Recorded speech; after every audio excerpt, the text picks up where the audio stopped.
received a call reporting an unresponsive female inside her home. Immediately, Some lives end quietly. Others explode into silence so loud it echoes for years. Kayla thought she understood attention, the kind that flickers under club lights, the kind that fades by morning. Smiles, glances, names forgotten before sunrise. But there's another kind of attention, darker, obsessive, and patient. The kind that doesn't cheer for you when you enter a room, it watches, it waits. From the outside, Kayla's world looked uncomplicated. Youth, beauty, a busy nightlife. Nothing that screamed danger. No public feuds, no open enemies. Just a young woman moving through life, unaware that somewhere along the way, admiration had curdled into resentment, and curiosity had hardened into fixation. And here's the unsettling truth. The threat didn't arrive with raised voices or warning signs. It didn't announce itself. It crept closer through screens, silence, and unanswered messages. By the time anyone realized something was wrong, the damage was already done. Because this story isn't just about violence.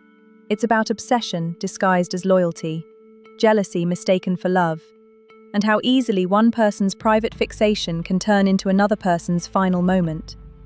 What happened to Kayla wasn't sudden. It was building, quietly, relentlessly. Kayla Hodgson was only 23 years old, but she already carried herself with the kind of confidence people notice immediately. She worked as a bottle girl, a job that put her front and center in crowded clubs, where music thumped through the floor and attention came easily. On busy nights, she moved through flashing lights and raised glasses like she belonged there, comfortable, social, unbothered. To most people, it looked like a carefree life. To Kayla, it was just work. She lived in an apartment in Tamarac, a quiet city in South Florida just north of Miami. It wasn't the kind of place where people expected headlines or tragedy. On the afternoon of July 13, 2022, that sense of normalcy shattered. Just after 3 p.m., sheriff's deputies received an emergency call from an apartment building on Northwest 57th Street. The caller struggled to explain what he was seeing. He didn't know the address. He sounded panicked. All he could say was that he had opened a door and found something horrific inside. The caller was Kayla's friend, Relto Robinson. He had come by the apartment earlier that day, confused and irritated at first because Kayla wasn't answering her phone or texts. That alone wasn't unusual enough to call police. What unsettled him was her car, parked oddly, not in its usual spot near the entrance. It didn't sit right with him. Something felt off. When he returned and tried the door, it opened. Kayla was lying just inside the apartment, motionless, surrounded by blood and broken glass. 4 minutes after dispatch, deputies arrived. Fire rescue and paramedics followed close behind, but there was nothing they could do. Kayla Hodgson was already dead. She had been stabbed multiple times. Her body lay supine on the floor near the entrance, and the scene around her told a story of violence that didn't stop quickly. The apartment was not the site of a single blow or a sudden collapse. It was the aftermath of a struggle. As deputies moved carefully through the unit, they saw blood not just near Kayla's body, but deeper inside the apartment, on walls, across the floor, and around the kitchen island. It appeared that Kayla had been attacked closer to the door and then dragged a short distance to where she was found.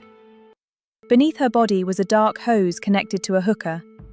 Shards of glass littered the floor, and part of the hookah's base rested on the counter. Investigators noted details that immediately raised questions. One of Kayla's fingernails, both the acrylic and the real nail beneath, had been torn off. It was the kind of injury that only happens in close physical combat. That missing nail was collected for DNA analysis, a small but potentially critical piece of evidence. There were also signs that the person responsible hadn't fled immediately. Blood droplets suggested movement around the apartment after Kayla was fatally wounded. In the kitchen, parts of the counter appeared wiped down, as if someone had tried, briefly and imperfectly, to clean. Several large pieces of broken glass from the hookah were missing altogether, leading investigators to believe they had been taken from the scene. Then there were the footprints. Bloody shoe prints surrounded Kayla's body, clearly marked with the letters BB. They didn't belong to Kayla alone. The placement showed that someone else had been moving around her. Those same prints continued out of the apartment, down the stairwell, and toward the parking lot before gradually fading. At first, detectives couldn't be certain who left them. Relto had run down the stairs to flag emergency responders, and his hands were visibly bloody when officers spoke with him. But the more investigators studied the scene, the less likely it seemed that panic alone explained everything they were seeing. Relto stayed on site, cooperative and shaken. He explained that he had last seen Kayla the evening before, around 7 p.m. She was scheduled to work her usual Tuesday shift at Spot Lounge, where she often worked until early morning hours. When she didn't respond the next day, he initially assumed she was ignoring him. Only later did concern turn into fear. Detectives asked about Kayla's personal life, and a familiar narrative began to form, one that often emerges in cases involving young, attractive women who work in nightlife. Kayla received attention, a lot of it. She dated casually. She met people easily. But according to her friends, she wasn't reckless or confrontational. She didn't thrive on drama. If anything, she avoided it. Relto admitted that his own relationship with Kayla was complicated. He had a girlfriend in New York, someone Kayla knew about. His girlfriend, however, did not know about Kayla. Investigators took note, but nothing about Relto's behavior that day suggested he was hiding something. His story remained consistent, and no physical evidence tied him to the violence inside the apartment. As deputies canvassed the building, another crucial piece of information surfaced. A 16-year-old neighbor reported that in the early morning hours, around 2 to 2:30 a.m., someone had knocked on her door. When she looked through the peephole, she saw a woman dressed in black, wearing a mask. The woman claimed someone on the floor had stolen her backpack, which she said she had left in the stairwell. The story felt strange, but not strange enough for a teenager to immediately call police. Later, the knocking became more aggressive. The teen grew scared and called her mother instead. Detectives listened carefully to the recorded statement. The woman hadn't looked directly at the teen. She kept glancing over her shoulder. At one point, she pulled her mask down and spoke more clearly. She said she was knocking on every door on the floor. But investigators found no evidence that anyone else had received such a knock. The neighbor's apartment was close to Kayla's. The timing was uncomfortably precise. It raised a chilling possibility. The woman hadn't been looking for a lost bag. She may have knocked on the wrong door. Security cameras in the building soon confirmed that someone matching the team's description had been there that night. The footage showed a woman dressed in dark clothing, wearing a Yankees cap and what appeared to be expensive shoes. When cameras later captured her leaving the building, she had changed her clothes and footwear. She was carrying a cardboard box and a paper bag. It looked like someone removing items. By the third day of the investigation, detectives turned their attention to the building's garbage area. Evidence markers appeared on the ground. Biohazard bags were carried out. For Kayla's family, the waiting became unbearable. The not knowing pressed down harder than any official statement ever could. Kayla's mother, Kayla Hodgson, rushed home as soon as she received the news. A flight attendant by profession, she arrived devastated but focused. She spoke with detectives at length, listing items missing from the apartment, including a distinctive pair of BB brand slide sandals. Pink, fuzzy, rhinestone lettering. The same brand visible in the bloody footprints. Diana also shared something far more unsettling. For months before her death, Kayla had been receiving threatening phone calls. At first, they seemed like prank calls. Then they became more frequent, more hostile. Kayla had been worried, even if she didn't fully show it. And she wasn't the only one who knew about them. As investigators pieced together Kayla's social world, friends, dates, names from different cities, it became clear that the danger hadn't come from nowhere. It had been circling her for a long time, quietly, patiently. As detectives dug deeper, the picture around Kayla's life began to sharpen. And it wasn't the men who stood out first.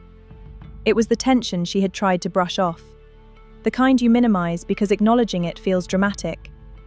The kind you assume will pass. Kayla's closest friends described her as warm, generous, and unassuming. She didn't pick fights. She didn't thrive on competition with other women. If anything, she believed problems dissolved when you refused to engage with them. But that belief had limits, and someone in her orbit had already crossed them. One name began surfacing again and again in quiet conversations with investigators. Terrence, a realtor based in New York. Kayla had met him months earlier during a trip to the city. Their connection, by Kayla's own standards, wasn't serious. Occasional meetups, dinners, casual conversation. Nothing she believed warranted obsession. But Terrence had a complicated personal life. There was a woman in New York who, depending on who you asked, was either his girlfriend or very much believed she was. Her name was Sakina Thompson. To Kayla's friends, Sakina wasn't just jealous. She was persistent, calculated, and deeply invested in monitoring Terrence's interactions with other women. According to multiple accounts, Sakina had access to Terrence's phone. She read his messages. She tracked his movements. She knew when he went out, and with whom. And once Kayla entered that picture, the tone shifted. Threatening Instagram messages began appearing. Silent phone calls. Long pauses on the line before someone would finally speak, only to hurl insults and accusations. Kayla was called names, warned to leave my man alone, told explicitly that things would not end easily if she didn't. What made it worse was the unpredictability. Some days nothing, other days constant harassment. Kayla tried to ignore it. She blocked accounts. She brushed it off with humor when talking to friends.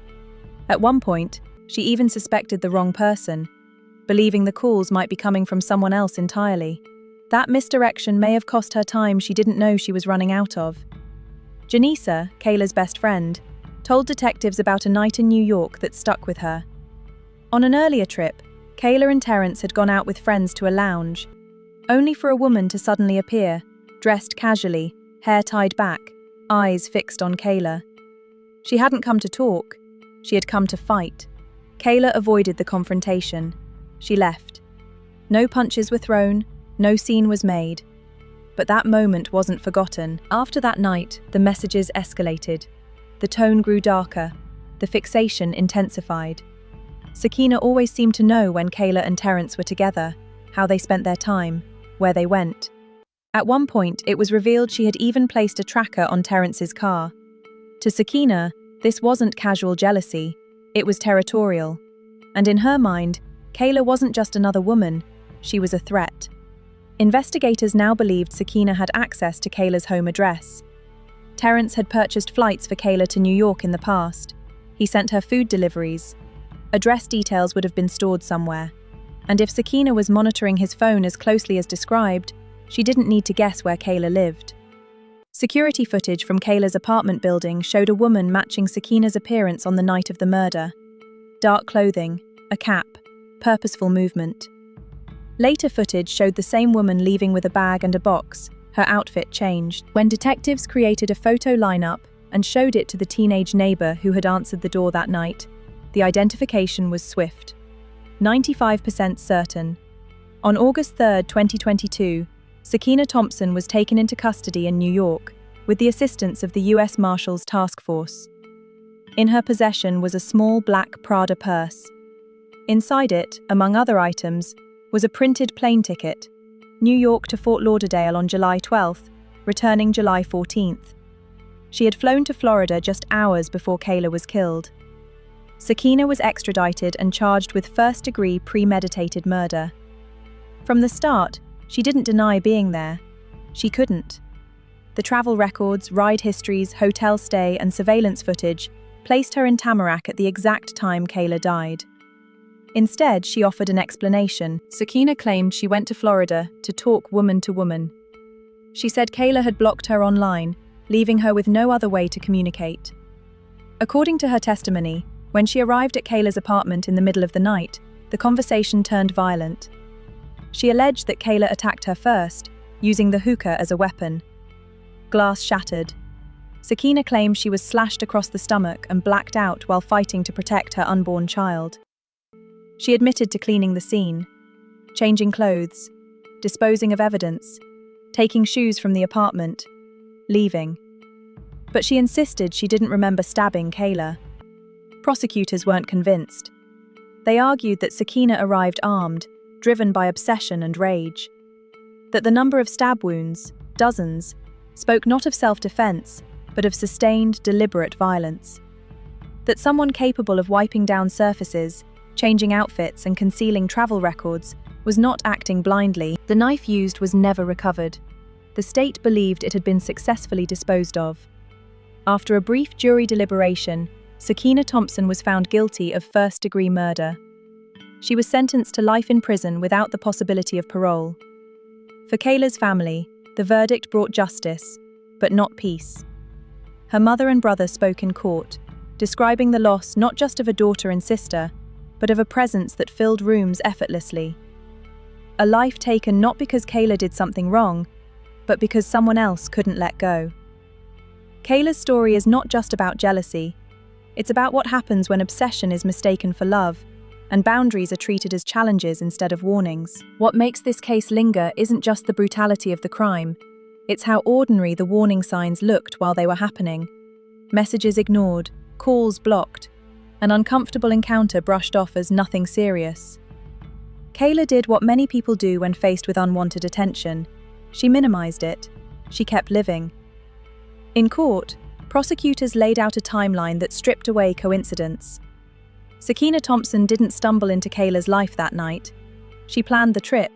She booked the flight. She traveled across state lines. She arrived in the middle of the night. She brought herself directly to Kayla's door. This wasn't an impulsive argument that spiraled out of control. It was the final act of a fixation that had been building for months. The jury didn't need long to see it. After roughly an hour of deliberation, they returned a unanimous verdict: guilty of first-degree premeditated murder. The speed of the decision spoke volumes. Whatever Sakina claimed to forget during her so-called blackout, the evidence remembered everything. At sentencing, the courtroom filled with people who loved Kayla: friends, relatives, co-workers. Her mother Diana stood and spoke about the daughter she raised. Not just who Kayla was on paper, but who she was in the quiet moments.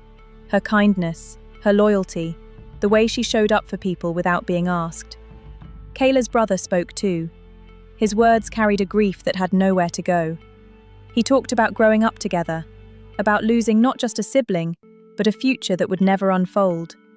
Holidays that would always feel incomplete. Conversations that would never happen. Others followed, an aunt, a godmother, each describing how Kayla's presence had shaped their lives. One thing became clear: this was not a woman who lived recklessly or carelessly. She lived openly, she trusted easily, and that trust was weaponized against her. When it was time to deliver the sentence, the judge didn't hesitate. He described the murder as heinous, deliberate, irreversible. Life in prison without the possibility of parole was the only punishment that fit the crime. Sakina Thompson would never walk free again. But sentences don't undo damage. They don't rewind time. They don't restore what was taken. For Kayla's family, justice arrived, but it arrived alongside an absence that will never leave.